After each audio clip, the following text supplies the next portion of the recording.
what does it actually look like to move on? And I always think of like if you're at a beach and you're literally drawing a line in the sand and you're moving on. So it's like what came before that line in the sand is not, I hate to say forgotten, but it's just like, forget about it, tuck it away and move on, right? And so what I prefer to say instead, or encourage people to think of, is moving forward. Because if you imagine a big giant tapestry, so from the time you're born, all these threads kind of get woven into your tapestry. And whether that's friendships, whether that's family relationships, whether that's losses, whether that's education, whatever it might be, it's all woven into the tapestry of your life, right? And so this idea of moving on from some seismic event, this person that's kind of cut out of your life by virtue of their death, right?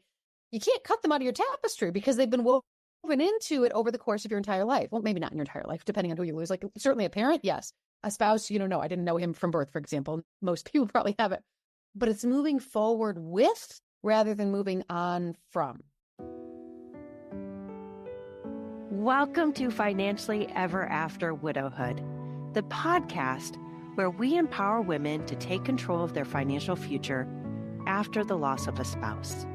I'm your host, Stacey Francis, President and CEO of Francis Financial, an award-winning and nationally recognized financial advisory firm. With the help of incredible guests, I'm ready to guide you through this challenging transition. Our special guest today is Nikki Sewell, who is a therapist practicing over 17 years. She offers online therapy to adults that are dealing with grief after life's seismic events throw them off course. And she is no stranger to grief and loss herself.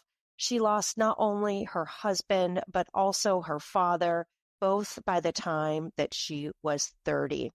These losses have shaped who she is today, how she sees the world, and how she works with her clients, helping them, as she says, not move on, but move forward.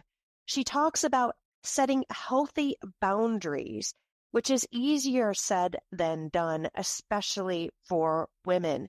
She also shares at the end how important self-compassion is, because grief shows up in so many different ways. And make sure you stay to the very end, where Nikki talks about one of the most controversial things that you may face: your decision to repartner or not repartner.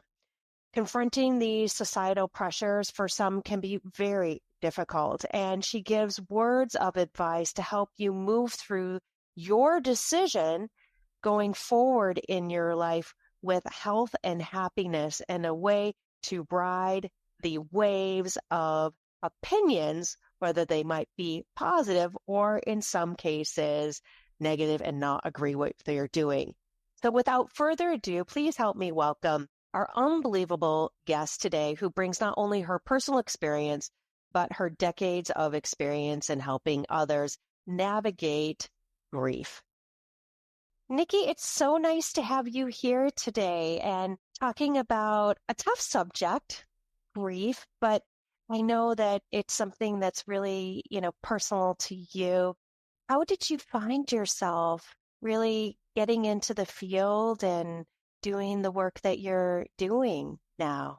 Well, thanks for having me first. Second, to answer the question, I had started my social work degree in 2005 and was set to graduate, which I did in 2007. And related to eventually kind of really focusing on the work of grief, in between my first year and my second year of my graduate program, my father had died. So in 2006, he had died. And then about a year later, when I graduated, I had gotten a job out in Connecticut, was originally from Michigan, gotten a job out in Connecticut, moved out there. And then several years later, after getting married and doing all the things, my husband died. And so a few years after that, I was really leaning into, clearly the universe was trying to send me some kind of message, right? Two seismic life events, two seismic losses, both by the time I was 30. And so it wasn't right away after my husband died, but it was over the ensuing years that I really started kind of leaning into that work and starting to kind of market myself in terms of, rather than being a therapist who treats everything, anyone and everyone, right? Really saying, this is what I do. Yeah. I accompany people through experiences of of loss. And the majority of my clients have been widows, right? Or people who have lost a loved one to suicide, or orphaned adults, which I think, that loss in particular is kind of almost a disfranchised loss, because we expect, well, everybody loses a parent at some point. So it can't be that big of a deal, right? Of course, it's a massive deal, but it doesn't get enough attention, right? And it doesn't get enough support. So those are kind of the three areas that I work in within the context of grief counseling, grief therapy, grief work, whatever you want to call it. So we just went through a whole lot, and I just want to go back to what you said. By age 30, you had lived through the death of your father, and then not too far after, the death of your husband. Like, not things. And you're right. We as daughters expect, of course, our parents are going to pass away at one point, but to have that happen, and then something that you would just never, ever expect, your husband to pass away. How do you pick yourself up from that? And you're a therapist, right? But I can't imagine that you're not insulated from having these feelings, right? That we all have. Yeah. I mean, I was a therapist in training when I lost my father, and then I was a therapist, already when I lost my husband. And certainly, just because we have and this could apply to anyone who has any therapist or mental health provider who has any kind of loss in their lives, right? Like, yeah, or any big event in their lives, certainly we're humans too.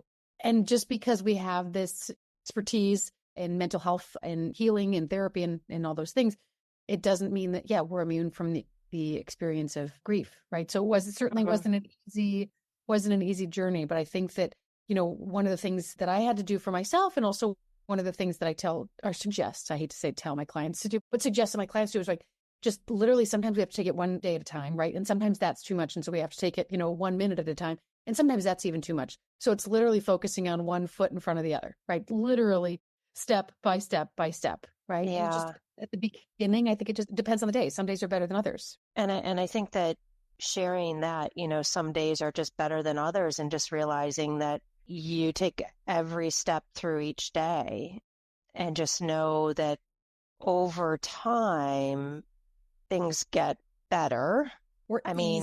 Easier. Yeah. I was struggling with the word, like easier, not that you forget. How do you help people post-trauma? Because obviously it's a trauma.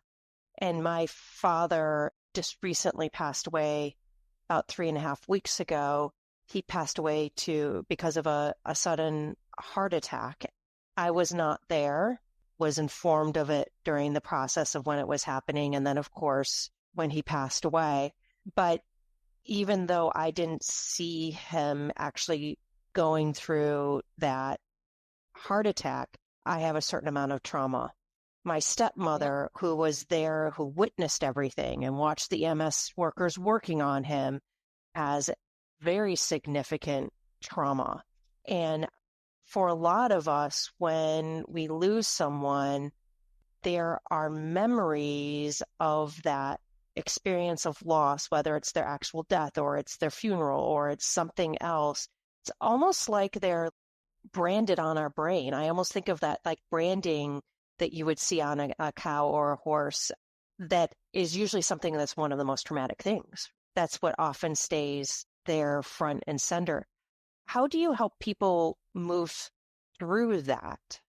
I will say different people move through the experience of trauma in different ways. Some more quickly and others more slowly. And that's typically dependent on their own previous life experiences or their own previous relationship with other traumatic events that might have happened over the course of their lives. And also their support network and how their support network has kind of helped them through those experiences, right? But I think the first thing is labeling it what it is. It's a trauma. And even when you kind of separate yourself out from your stepmother, like that you're saying, I experienced a trauma. Okay, it wasn't the same trauma in the sense that I wasn't literally in the room with him, right? But nonetheless, it's a trauma. So we can learn about significant things that happen to our loved ones, and that can kind of get encoded into our brain as a trauma, or we can actually literally visually witness that thing happen or be on the phone with someone as something traumatic is happening. And either way, it's a trauma, right? And so that's always that first step is like calling it what it is. Because I think that in the therapy field, we talk about big T trauma and little T trauma, right? And so maybe we differentiate, a big T trauma is like a serious physical assault or a serious sexual assault.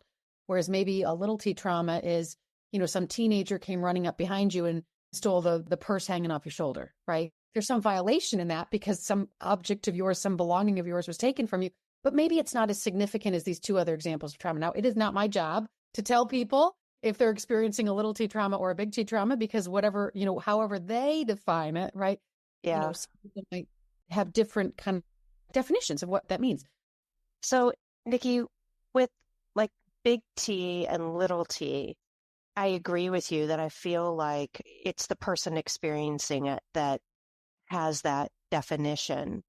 The challenge that I think some people have, though, is that the outside world may not recognize if it's a little t or a big T and how that person's going through it. And I've talked to many women who have lost a parent, and I can't believe that this even happens with losing a spouse and a loved one, where they feel like their community around them doesn't understand that they're still coping with that loss.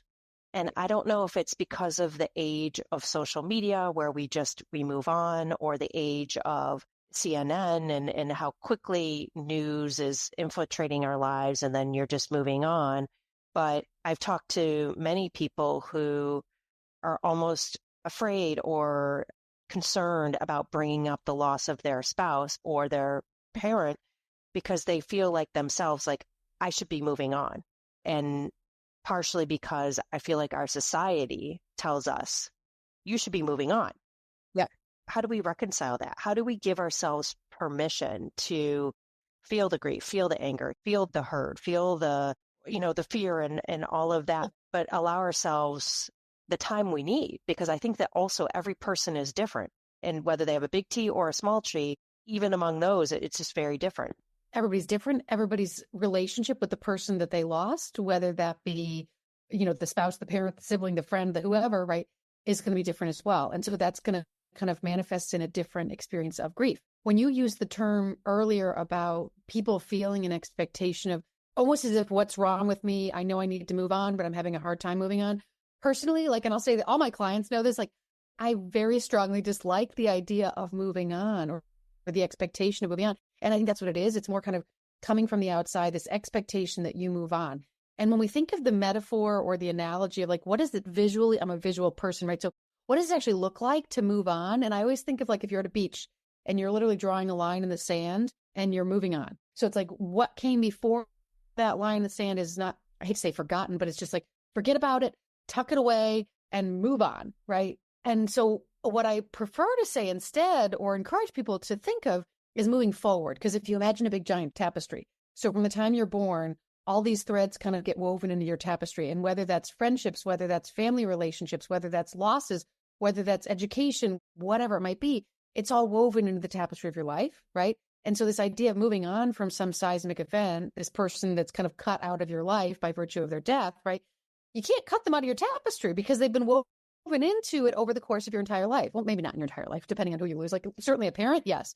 A spouse, no, I didn't know him from birth, for example. Most people probably haven't. But it's moving forward with rather than moving on from. And maybe people listening might feel like that's splitting hairs. And when I say, when I use the word with versus from, moving forward with versus moving on from, I think it's the idea that when I say grief never ends, it's not to say that you look or feel the same way, the day after, for example, your father died, that you'll be in the exact same place 5 years down the road. You'll be in a very different place 5 years down the road, right? And anybody who loses anybody, again, friend, spouse, partner, parent, sibling, whoever, it changes and it morphs over time. But that loss is always part of you. That seismic life event, seismic loss, traumatic experience will always be with us. And so if we have an expectation that we need to move on or that we're supposed to move on, we're inevitably going to kind of set ourselves up for failure, because I don't know that it's something we move on from, but it's something that we just kind of lean into over time, embrace over time, because what other choice do we have? The words that you use, not moving on, but moving forward. Part of moving forward is getting back into life. But one of the challenges, especially someone who's sustained just a unbelievable loss of a spouse, you need to, really do so at your right pace. And so learning how to set boundaries. And I feel like setting healthy boundaries of what you're going to do and what you're going to not do, what you're going to say yes to and what you're going to say no to, it's a lot easier for us to talk about than actually in reality. I'd love to hear from you, your experience of how did you do that?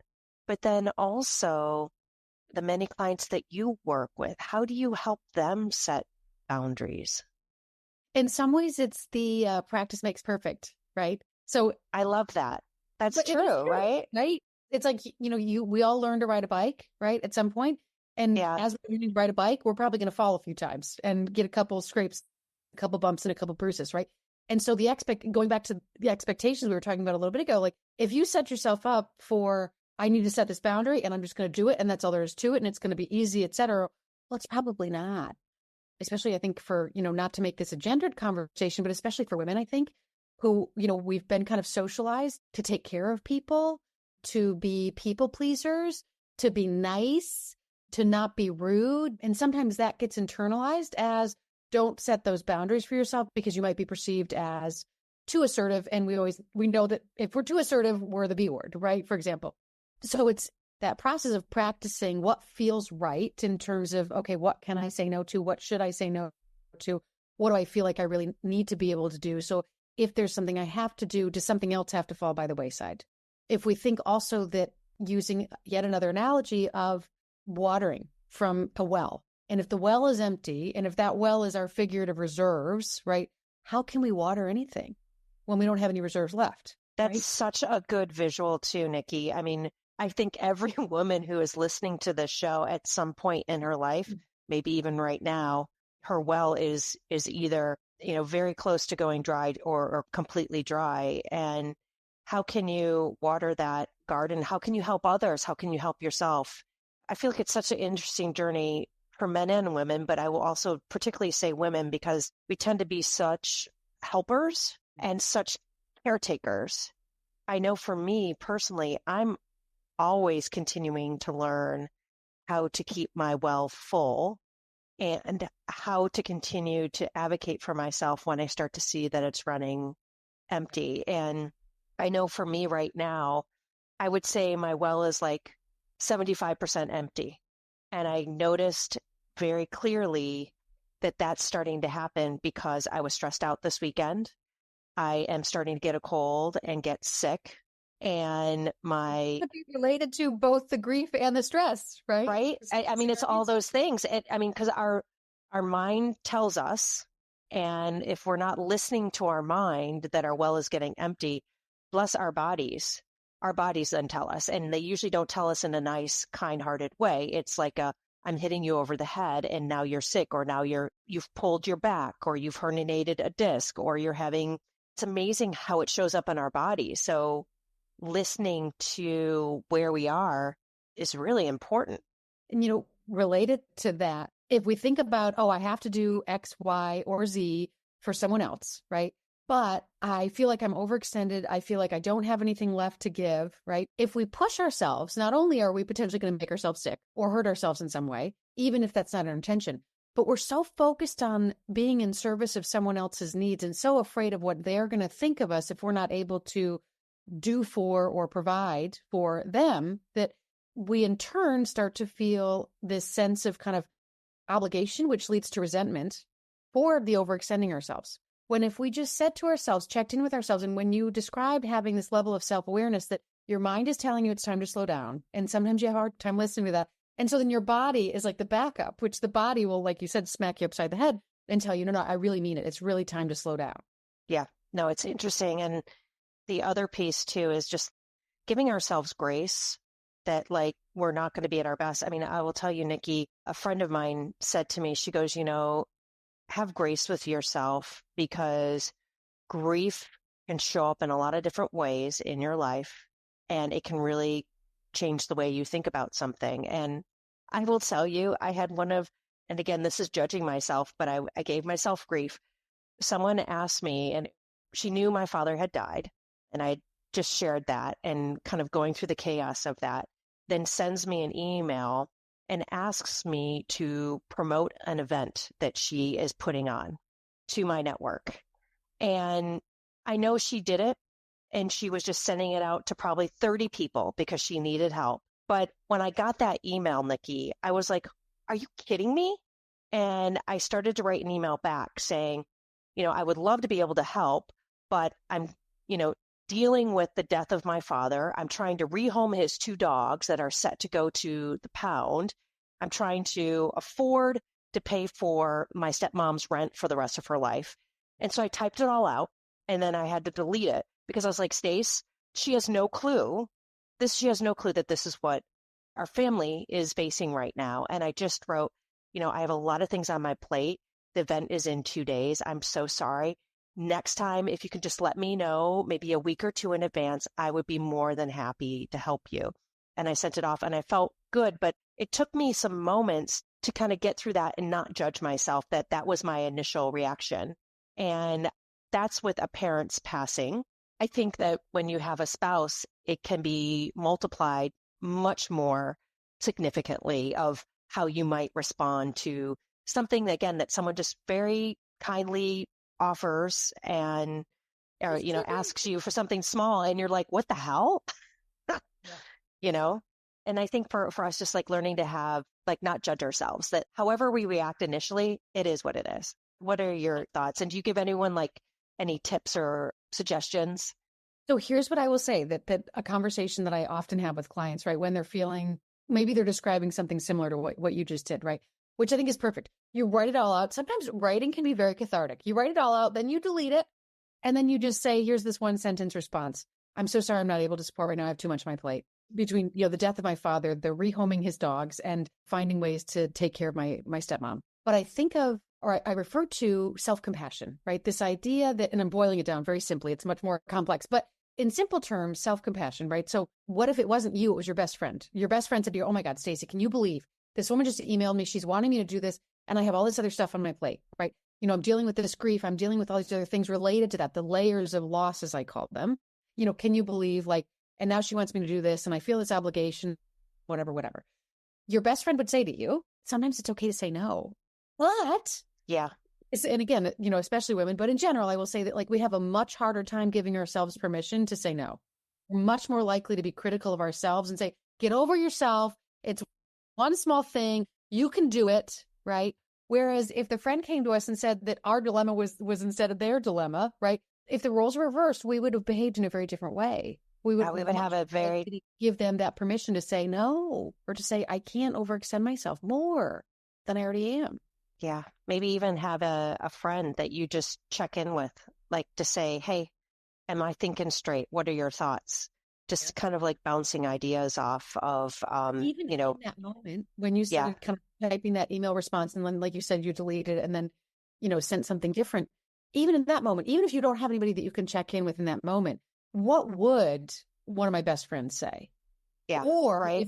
if the roles were reversed and my best friend was telling me this was their situation, what would I say to them? Okay. And the immediate response, not that, like, it's intuitive. It's not something you need to think about. And you would say, it's okay to say no. And okay, that's it. It's okay to say no. I've given myself permission to say no. I'm saying no. Yeah. And however that gets conveyed in that message back.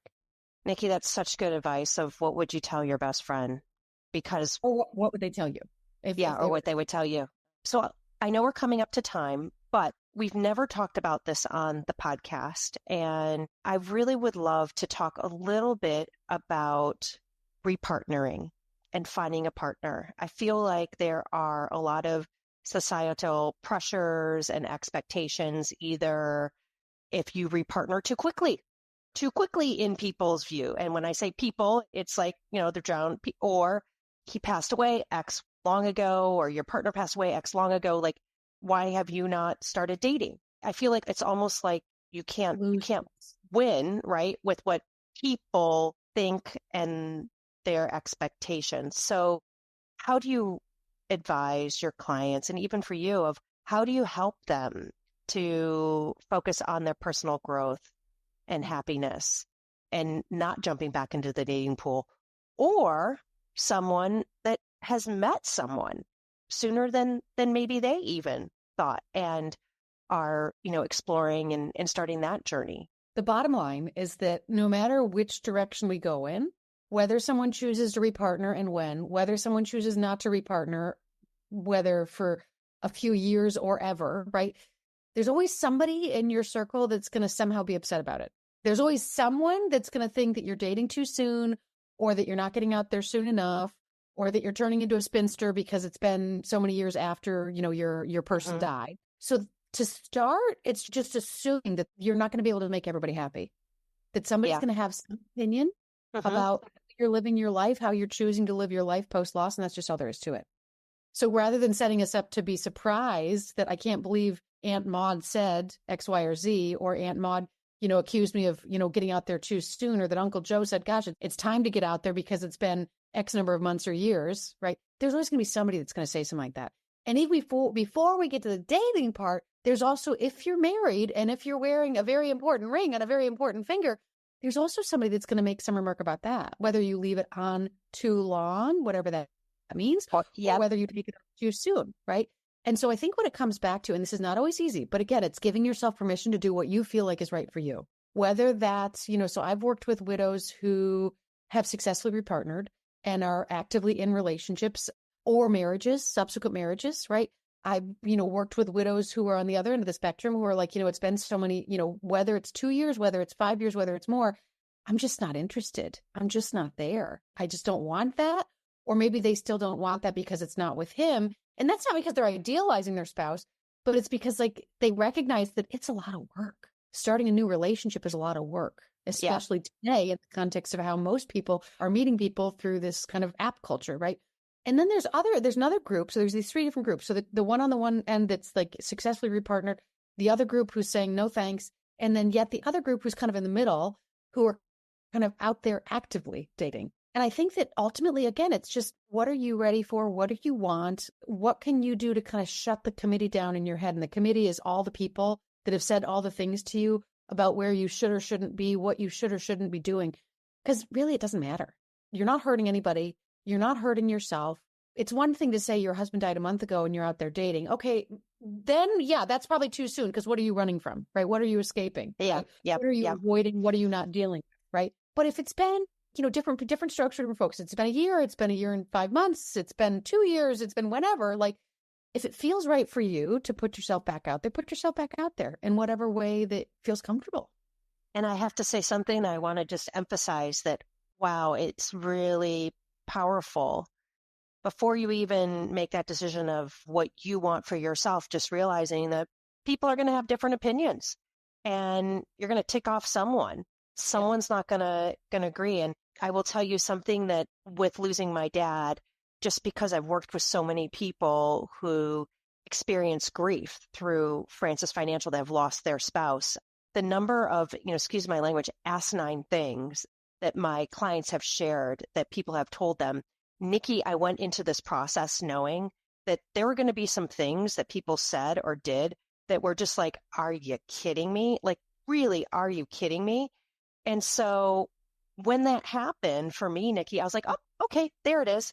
There it is. And that's the perfect illustration of my point when I say that to people, because then that way you're like, okay, I was expecting that. I didn't there it is. know how it was going to be presented, but there it is. That's what it looks like. And like, I didn't realize maybe I didn't really think it was going to be that person, but okay, that's the person, and it's interesting because it takes so much power out of that over ourselves, right? And you're expecting it, maybe not from that person or that time, but like you're kind of ready, and I guess in some ways.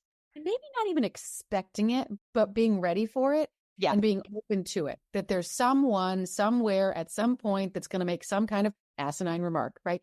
And that's just all there is to it. You don't always know who the person is going to be, but just be prepared for it so that when it does happen, it doesn't kind of bowl you over, right? Yeah. And I do feel like it's a good learning opportunity for all of us too, of going through this journey of, like, for me, like, I think back of, how did I react? What are the things I said to someone who has lost a partner or lost a family member or lost a dear friend? I feel like it's a really good learning opportunity for ourselves to just be much more accepting in general of, what, grief shows up for different people different ways, and people say different things to grieving people many times they don't realize what they're saying and they're just uncomfortable. They're uncomfortable around the topic. They're just uncomfortable and quite frankly, trying to do the best they can too. Yeah, absolutely. Yeah.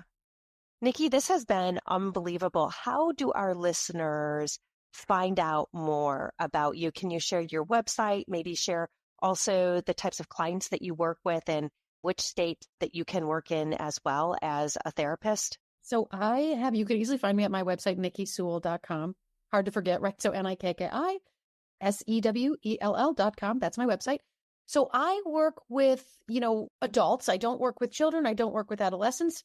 I work with adults. And primarily I do a lot of grief work. But what I like to do in the context of grief work is thinking about this kind of bridge from grief to growth, right? This terrible event happens, this seismic life event happens. Okay, what do we do with it? How do we move forward with it, right? Rather than being kind of stuck in this place of this thing happened and I want to kind of stay here, right? Thinking about the work of grief is kind of a forward moving kind of process. So having said that, so I work with clients and I'm located in the state of Michigan, but virtually I can see clients in the states of Connecticut, which is where I lived for many years before moving back to Michigan last year. So Connecticut, Michigan, Ohio, Indiana, South Carolina, and Florida. Those things might change, right? At some point I might give up a license, let go of the license, get another license, right? In a different state, but that's as it stands.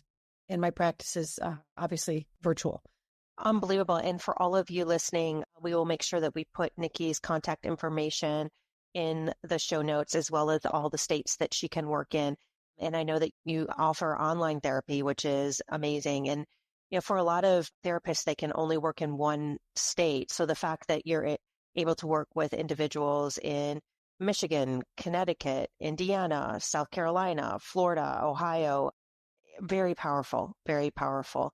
And I just want to say a great big thank you for being here, Nikki, not only for sharing your advice for your clients and thoughtful help for all of our listeners, but also sharing your own personal story and your journey.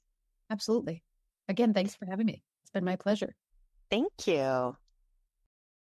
Thank you for joining us today. Nikki went through so many important pieces, everything from learning how to move forward and not move on, navigating your boundaries and setting those boundaries to make sure that you're able to heal and move forward in a healthy way.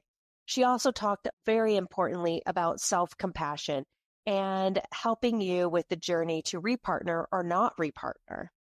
For many women, there are so many questions about how you move forward, particularly around their finances. Women come to us to help them rebuild their financial life. And if you have any questions in particular about your situation, whether it's questions about Social Security, questions about pension, planning for retirement and beyond, being able to create an income stream from your portfolio, these are all areas that we can help with and more. Please reach out to me at Stacy, STACY, at francisfinancial.com, or you can go to our website at www.francisfinancial.com.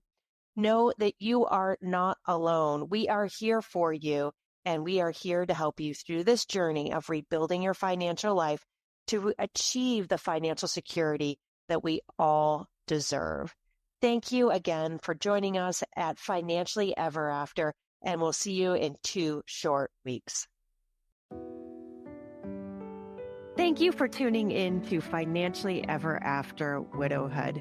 If there's a question you'd love for us to answer on the podcast, we can do that for you. All you have to do is give us a call, and the number is 347-682-5580. Let me say that again, 347-682-5580. Whether you're working with an advisor or you're maybe doing it on your own, we invite you to reach out to us at www.francisfinancial.com, or you can email me at Stacy, STACY, at francisfinancial.com. Our hope is to be a resource for you to help you also find a great financial advisor, whether that be with our firm or one of our trusted colleagues. Please be sure to like, rate, and subscribe to the podcast, and join us next time on Financially Ever After Widowhood.